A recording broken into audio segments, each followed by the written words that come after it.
Let us all stand up as we study the Word of God today.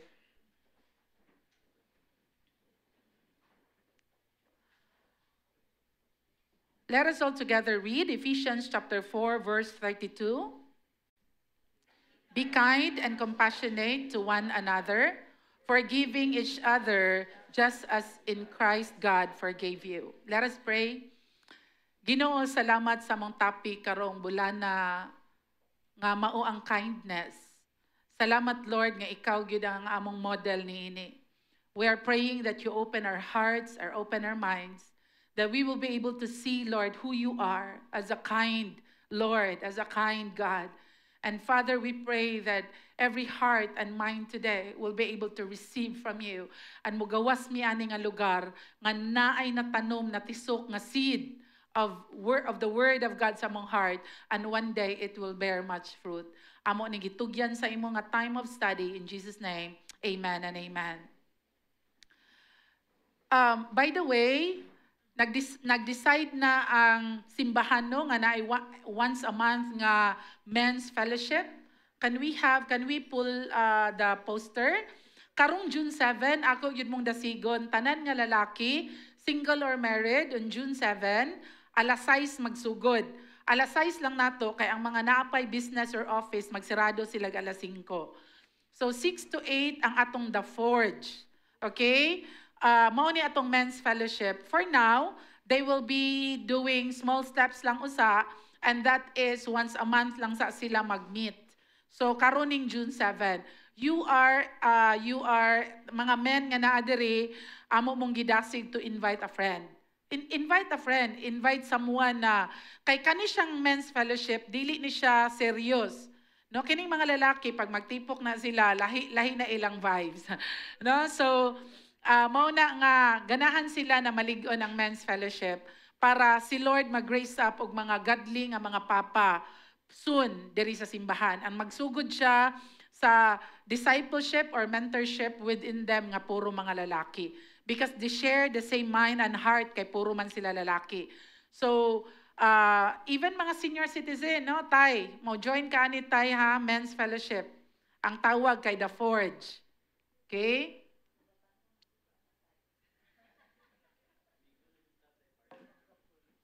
Okay. So, excited sa mga giandam ni Lord para sa atong simbahan. Wala pa tay women's fellowship, no? Kay wala pa gyud tay na raise up na mingon kay ako'y lead ana. No, dili naman gyud pwede na ako. No, di na pud pwede nga si Pastor Rabambi kay among mga kamot kay puno na, no? Our hands are full na. So, we are asking the Lord good that the Lord will raise up our intern pastors to really lead kaning mga group nato like men's fellowship, women's fellowship. No, so si Brother John Paul ang gibutang nato nga head sa The Forge, and siya maghunahuna ana, magpadagan ana siya ana. For approval lang siya sa ako. But excited ta nga mahimong malig-on ang mga kalalakinan diri sa simbahan. Amen. So our topic today is kindness, the power that changes lives.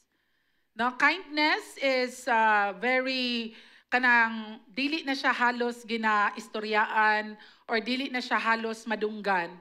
But you know, kindness is a forgotten power. When a person is kind, that person has power within him. When that person is kind, there is nothing nga dili niya madaog in life. Kindness is one of the keys to make you influential, powerful, mitras buhi pa ka aning kalibutana. You know, in life, lain-lain ta og mga battles giagian, matag usa sa tua lain-lain tag giatubang. And there is such power sa usa ka tawo nga nag-carry og kindness. Because the Bible is teaching us that kindness is a character, is a godlike character. Now, what is kindness? Kindness is love in action. Kindness actually is love in action. It is not just words, but rather action. Kung mayong kag nahigugma ko, ang pagpakita ana nga gugma is kindness. You are kind because you love. It's compassion expressed. It is when grabe kayo mong kaluoy sa usa ka person that you act into that compassion. Dili lang siya pagbati. You act on it. No? So, kindness would cost you little but means much. Little of your time, little of your money, little of your understanding, because you're kind. It means a lot to someone. Para nimo, it is like, okay, wala raman to, kay naanad na ka that you're a kind person. But to someone nga imo ang gihatagan ana nga kindness, it means so much. No, a lot of times people doesn't appreciate what you do, and it doesn't matter. If you're kind, if you're a kind person, you're not doing something to get credit from it. Kindness is beyond, unsay makuha na ko diha. No, it's not. Kindness is who you are, is your personality, is a fruit of the Holy Spirit in you. Because you know God, because you have a relationship with God, you are kind. Either ang tao nga imong gihatag kindness, mubalik sa imong hatag sa kindness or not, it doesn't matter. What matters is that you are a kind person. And para nimo, it is just little. Dili siya something dapat mauni ang akong makuha in return to that. Our main key verse for 2025 is Galatians chapter 5. That's the fruit of the Holy Spirit. And kindness is a fruit.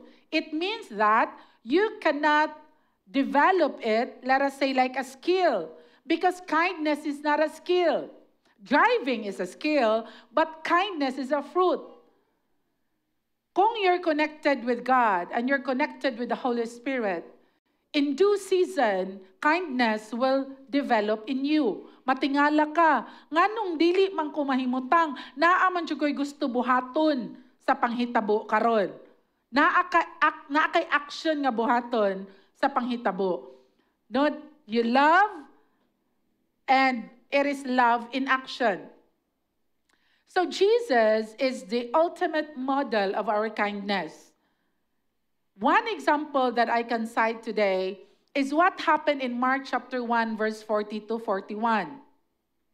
When naay leper, in the New Testament times, leprosy is like COVID or Mpox. Naanay news karon with Mpox, no? And that's why our ushers are making sure naka alcohol tatanan. And hopefully, dili ta mabot sa point na mag-mask na sa tatanan. No? But naka-ready na tag-mask. Nagpapalit na ang church of mask para kung need mag-mask tanan, mag-mask lang ta for the safety of everyone. But leprosy is like COVID.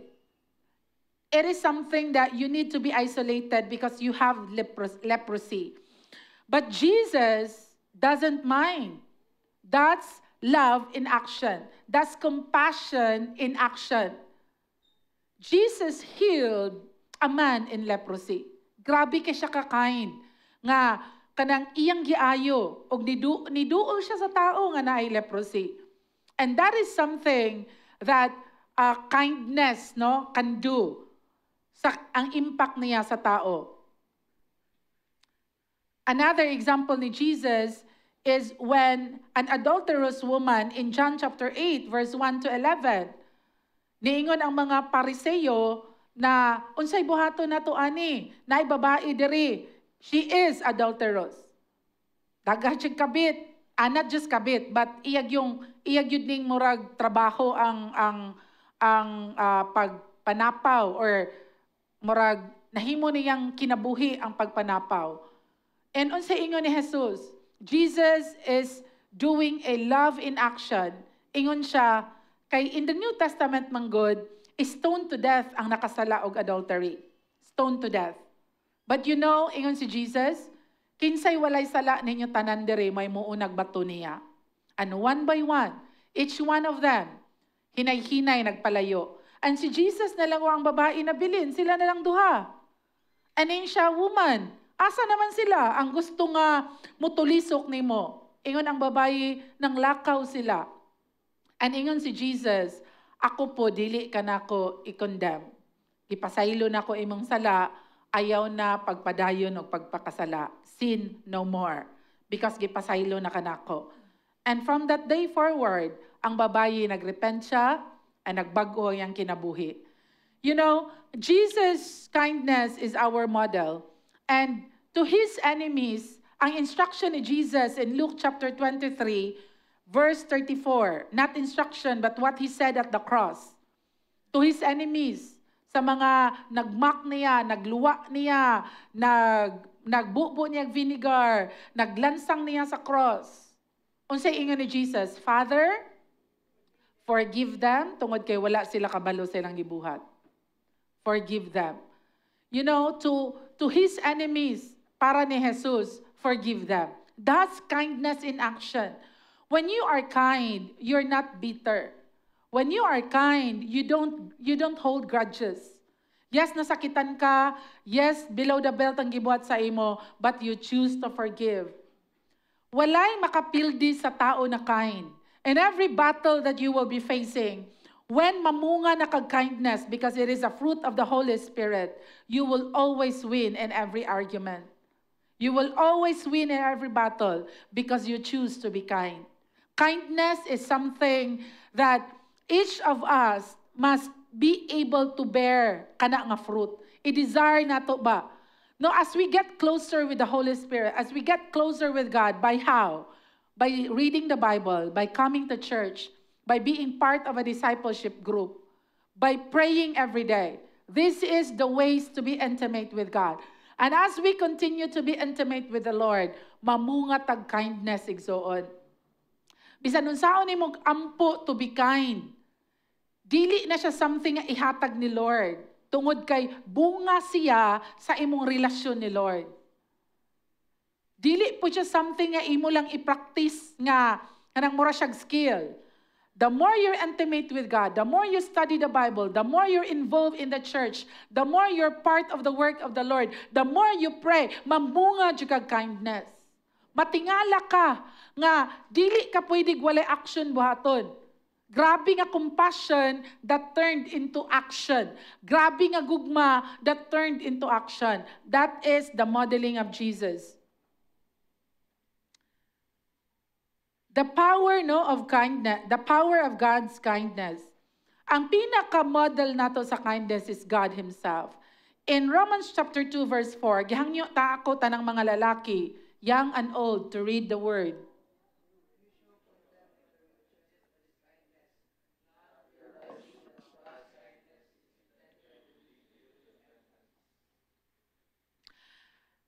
The kindness of God leads man to repentance.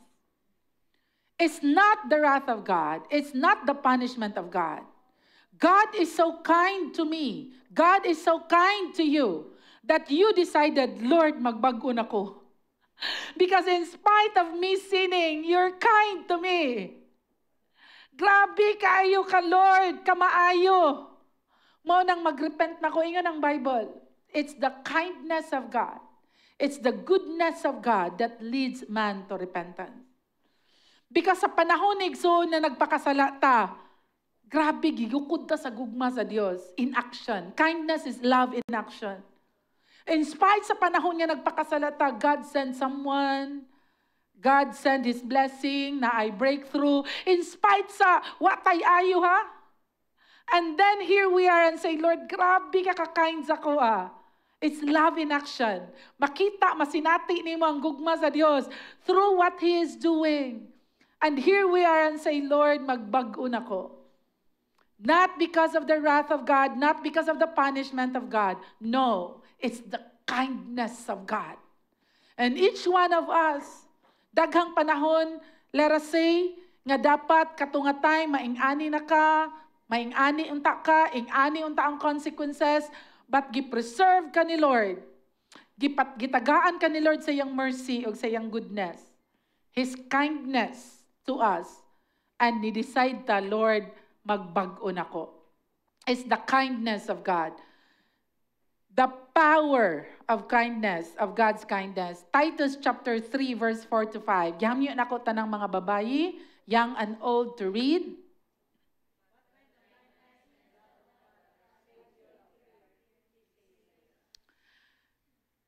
Amen? The kindness of God, the love of God. No nga, giluwas ta niya kanunay. Pwede na unta ka nga, tungod sa kagahi ni Magulo. Yeah, I remember years ago, karon no, nag-grab man mi kay we don't have a car. And ang driver sa among grab, gitanaw niya, and ko, sir, na-link ba ang grab sa akong Gcash? And yan, gi-check akong ang phone niya. And siya, Daphne Akal Vicente, mamay mo gawas dadto. And siya, are you, sister ka ni JR? Anak ko na, sister ko ni JR, sir. No? So, ana siya na, amigo kay mi, kumpare mi, ana, ko nga, asa mo amigo, sir? Sa fraternity, sa inom, sa giana nako gisa-isa nako ana siya amigo mi sa motor. Grabe sige mi ride sa una anak ko. Unsay ngalan nimo sir? Ikaw anak ko yang name. Muuli sila today. So 1 month sila diri sa Philippines. Siya, magkita dai min JR. Excited kay siya. Amigo gyud kay sila. And anak ko na kuyaw-kuyawon gyud mi sa una nga sige mag motor-motor sir no. Kung makauli pa ba mo nga wala mo na nga bungi. And siya, grabe sa una bitaw. Bisan asa may mga boot kay motor, saan na sila? Basta grupo nga, sige, what do you call that? Ha? Rides. Sige, rides. And ko, sir, makuyawan, yung kaya akong nanay, o ako sa una sa akong manghod. Ana siya, bitaw, warapod biya mi nga unsa. It's the kindness of God. Amen? Ana bitang, wala ka na unsa. And you know, my brother sa una, mo drive pa nagmotor nga hubog. Kung wala ang kindness sa Ginoo, di siya magpastor karon. Amen? Ang mga anghel siguro ato perting bisiha. No nga, naapa ni purpose nga tao, ayaw sa gyud, di ni siya pwede madisgrasya or mamatay. The kindness of God that saved us. And countless times giluwas ta ni Lord. You could have died, you could have been accident, you could be put to shame, you can be a failure, you could have like grabe. But it's the kindness of God that saved us. Amen? And mo na no, siya gyud ang pinaka, that's the power of God's kindness. That's the reason why we are here today. Resulta ni, ngano nangalagad ta ni Lord karon? Nganong gihatag na to itong kinabuhi for God today? This is a result of the kindness of God. Grabe siya ka-kind na Ginoo that is so powerful that changes our lives today. Muna kung kinsa ta karon is a result of God's kindness. One of the things na gusto nako nga masabtan nato karon is on our daily lives, unsaon nato pag mahimot ang liwat sa Dios. Unsay example ni Jesus in the Bible, how to be kind to our neighbors. Let us look into the kindness of the Good Samaritan. In Luke chapter 10, verse 25 to 37, and behold, a lawyer stood up to put him to the test. So Jesus was talking with the lawyer aning a time. Teacher, what shall I do to inherit eternal life? And he said to him, what is written in the law? How do you read it? After he answered, you shall love the Lord your God with all your heart and with all your soul and with all your strength and with all your mind, and your neighbor as yourself. So this is the instruction of Jesus. And he said to him, the lawyer said, you have answered correctly. Jesus said, you have answered correctly. Do this and you will live. But the lawyer, verse 29, desiring to justify himself, said to Jesus, and who is my neighbor? The commandment of Jesus is love your neighbor as yourself.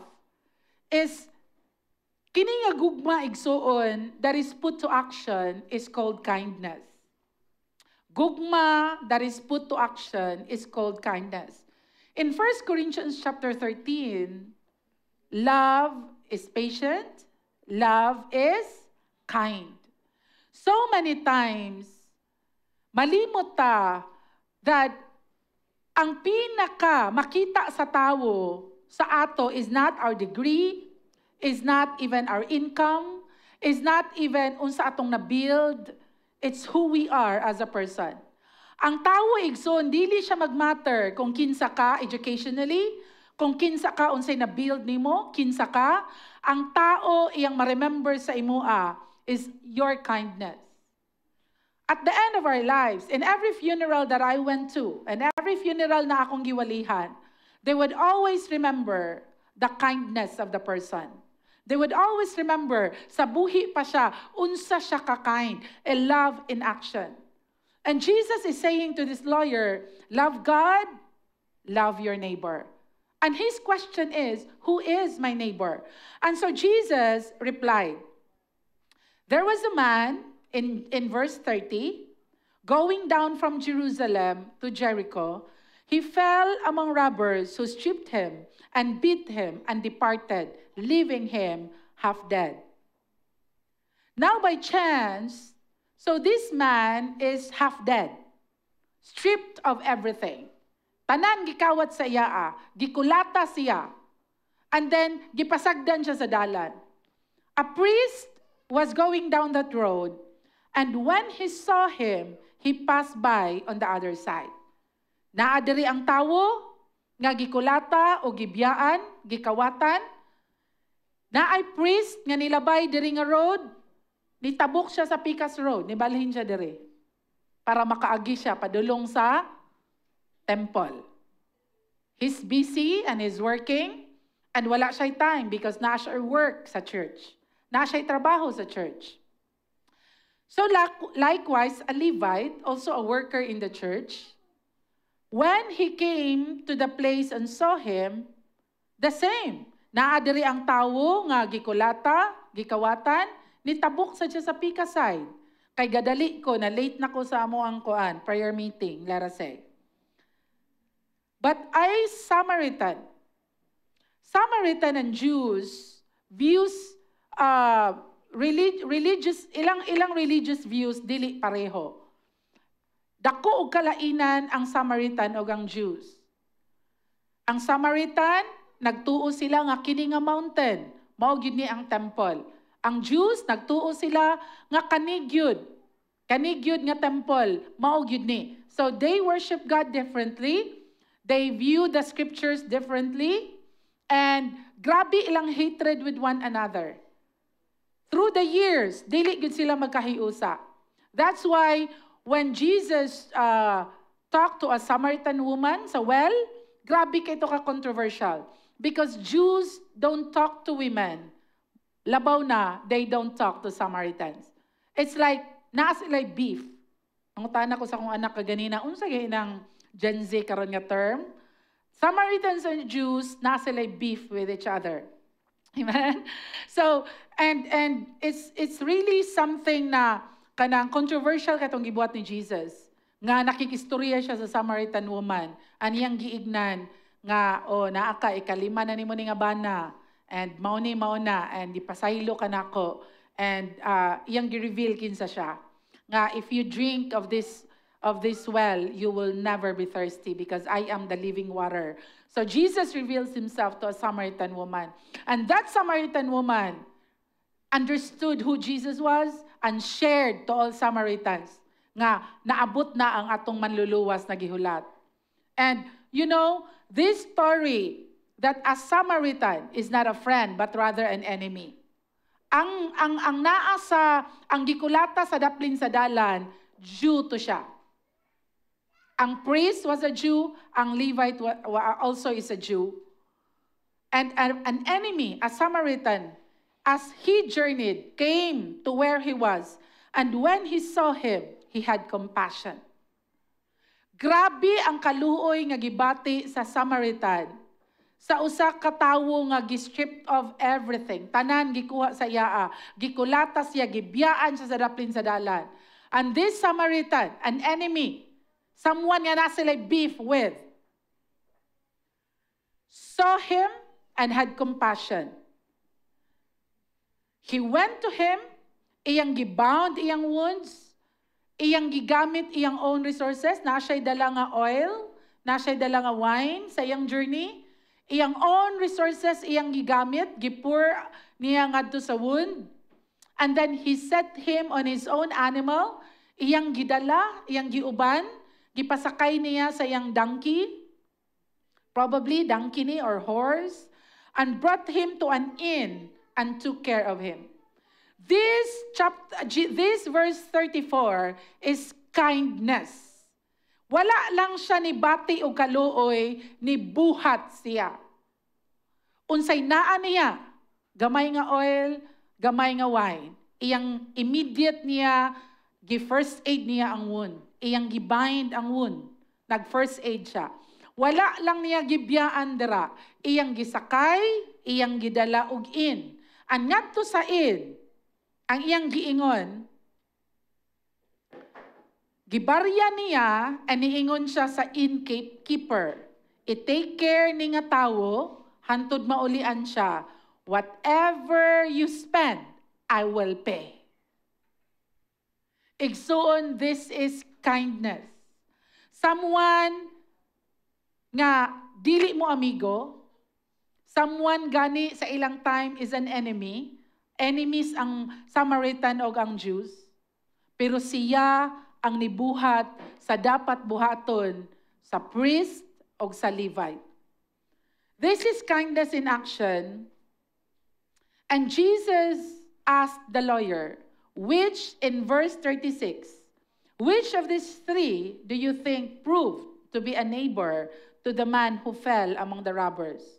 He said, the one who showed him mercy. And Jesus said to him, you go and do likewise.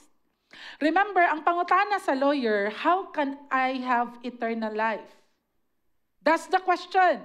Unsaon ako para makabaton ko kinabuhing walay katapusan?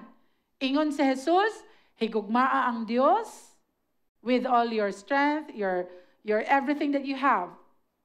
Your soul, your heart, your strength, and then love your neighbor as yourself. Ingon si Jesus saya, do likewise. Be a good Samaritan. Be a good Samaritan. Akong pangutana sa tuatanan karon.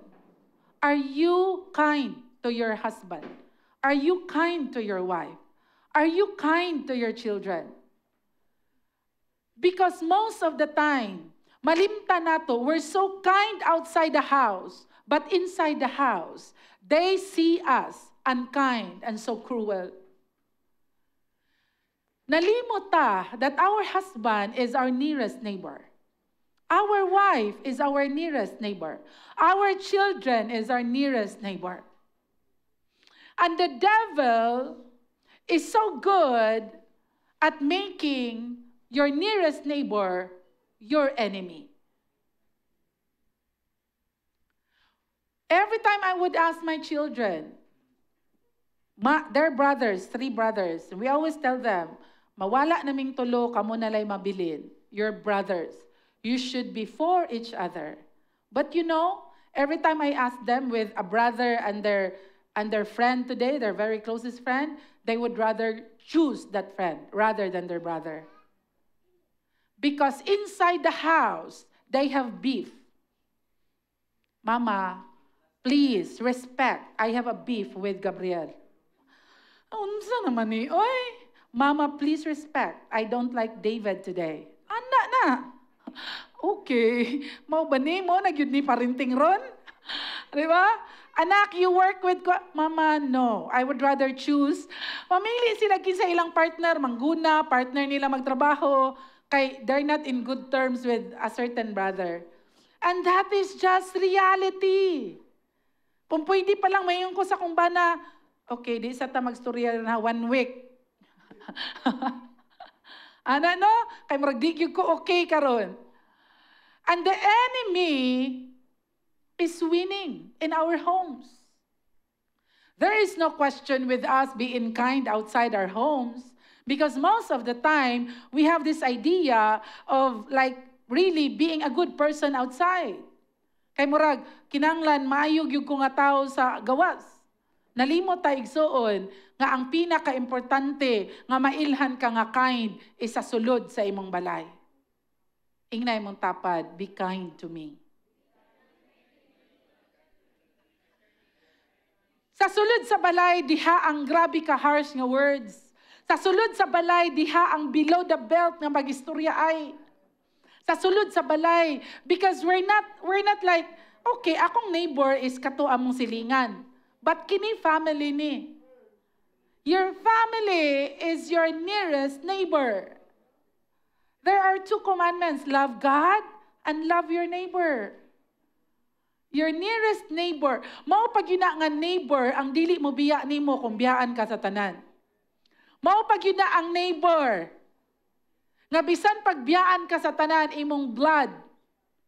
Kana siya nga person, igsuon nimo baka karon. Will stay with you. Magkinaunsa ang kalibutan. And sometimes we forget that. Grabe kaayo ta ka-harsh. Grabe kay ta ka-rude. Grabe kayo ta kanang unkind. Because we have this idea, and I am not exempted, that it is only with my husband that I can be. Kan dili ko mag-guard ba? Murag, I can be who I am, kay husband man ako. Ana ba? Nya malimot ta nga imong bana nasakitan na day kay siya. Imong bana na disrespect na day nimo siya. Imong bana unkind na day kay ta sa ilaa. Og tanang babayi mo ingon og mag-repent na tano, mag-men's fellowship na biyan ni sila. And I'm sure ang ilang chikahan ana appear gyud ta. No? Imong asawa kumusta? Appear. Ana yun na. Kay kami po, pag mag-women's fellowship pod me, appear pod me. Ana, ragid na. Now we have something in common. But you know, let us not forget that kindness is love in action. Wala ka kabaloon sa giagian niya. You know, there are seasons that my children just don't want to talk. And as much as I wanted them to talk and open up, they would say, Mama, I just don't want to talk right now. And that is kindness when you respect boundaries. That is kindness when you respect that they're not ready to talk yet. That's being rude when we wanted to control, we wanted to karuna, we wanted this, we wanted that. And a lot of times, no, kindness is something nga, kana bitong, pag kind ka nga person, tungod sa imong relationship with the Holy Spirit, you are like a walking Bible. Bahala pag dili ka musturya og verses, kung kind ta igsuon, makaingon sila, Kristohanon yun ni siya. You don't have to even preach the word to someone. Maybe a colleague in your workplace, maybe a neighbor in your neighborhood. You don't have to preach the gospel to them. You being kind to them is the word of God already showing to them that you're a believer of Jesus Christ. Di na kinanglag daghang pang istorya, imong kinabuhi, imong pagka-kind, igsuon, it's a testimony already. Unsaon man ang aktibo kay ta sa simbahan. Pero pag pangutan-on imong pamilya mo, ingon sila, ambot na lang. Unsaon man na kaayong aktibo ta sa simbahan, pag-abot sa imo ang mga silingan, moingon sila, ay, ambot na lang, Kristohanon din na sila. They would question because we're not even kind as a neighbor. Because in the first place, we're not even kind in our homes. Igsuon, bisag unsaon pa natugwali, kung dili makita ang kindness, meaning love in action in us, wala na'y pulustanan atong pagwali. There's a very common story of a boy, 11-year-old boy, nga gapanglimos, and wala siya sapatos. And nato siya sa katindahan. Nagtanaw siya, naglili siya, nga naay nice kay nga shoes dadto. And then kato nga boy, in his heart niingon siya, God, tagaay kog sapatos. A silent prayer of that boy. And this is a real testimony of this boy as he grows up and serve the Lord. Muna yung journey. Na nagpray lang siya sa iyang heart na God, makasapatos unta ko, tagahay kong sapatos. And then, a woman, just looking at the boy, niingon sa iya, nga, ali, sulod ta. Gipasulod siya, giuban siya dito sa baligyan ng sapatos, aningon ang babayi, unsay ganahan nimo anak nga sapatos. Gipalitan siya sapatos sa babae. Gipahugasan iyang tiil, gipalitan siya medyas, gipalitan siya sapatos. And you know, ingon ang bata, are you God's wife? No, are you God's wife? And siya, kanang, naka-question siya ba? Because that act of kindness is a reflection of God. When was the time, igsoon, that you took time to be kind? Basin hurting na kaayo ang someone in your close core, and then labyan rabitaw nato. Basin he is or she is robbed with something, maybe she's put to shame, maybe she's just hurting and bleeding, and then we're busy kay naa kay activities sa church. Maray tag priest nga, ay, bahala kasim kinabuhi. Dere sa ko, kay naa pa ko'y deadline. Someone you know, maybe is bleeding today emotionally, so hurting. And then you decided na labyan lang siya. You decided na dili ka mutabang para mabind iyang wound or maybe bring that to whatever need na kailangan niya. Igsuon, let us not be too busy serving God. And mahimong mapasagda nato ang someone that is hurting nga naagian na gyud nato. Maybe imo ng husband, maybe imo ng wife, maybe imo ng anak, maybe imo ng friend. That person is bleeding there and you're too busy doing business. A lot of times, because kindness will interrupt your time, will cost you money, and will cost you your heart. Kindness is something igsuon that will cost you. Not much, just a little, but it can change the life of a person. Igsuon, let us choose na Holy Spirit, I have a relationship with you. Help me to be kind. As our worship team would lead us right now in a song, just come to the Lord. Let's all stand up. Ask the Holy Spirit right now, who is your neighbor who has been robbed of everything and has been bleeding, has been hurting today? Maybe emotionally, maybe mentally, that person is struggling. Ask the Holy Spirit right now and say, Lord, kinsa man ang person na gusto ka, I will be kind to him or to her. And as our worship team would minister to us, ask the Lord for His grace that we will be able to be kind. Ana nga mga tao right now. I-choose nato to spend time to bind that wound and be able to help them kung unsay need nila.